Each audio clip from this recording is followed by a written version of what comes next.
عبداللہ بن انیس فرماتے ہیں کہ روز محشر اللہ تعالیٰ یہ اعلان کریں گے کہ آج میں منصف بادشاہ ہوں،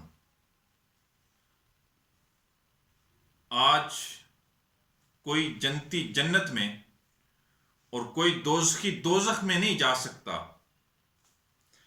جب تک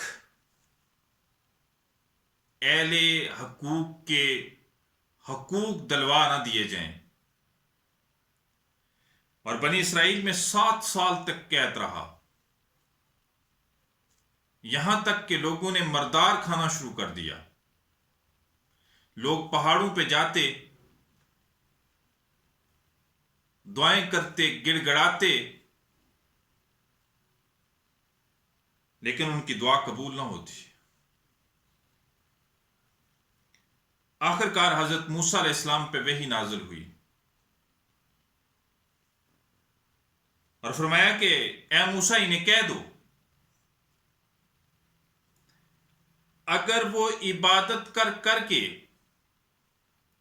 عبادت کرتے کرتے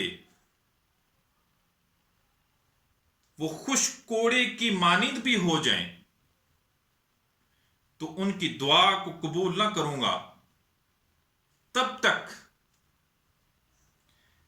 جب تک کہ وہ لوگوں کے حقوق واپس نہ کر دیں، جب تک کہ وہ لوگوں کے حقوق ادا نہ کر دیں۔ میرے بھائیو، معاشرے میں رہتے ہوئے انسانوں سے غلطیاں ہو جاتی ہیں، انسانوں سے غلطیاں ممکن ہیں۔ انسان ہے ہی خطا کا پتلا، وہ انسان ہی کیا جس سے غلطی نہ ہو۔ باورچی خانے میں برتن دھوتے ہوئے برتن آپس میں ٹکرا جاتے ہیں، دو بہت ماہر ڈرائیور ان کی گاڑیوں کا ایکسیڈنٹ ہو سکتا ہے۔ جب دو بہت ماہر ڈرائیوروں کا ایکسیڈنٹ ہو سکتا ہے تو معاشرے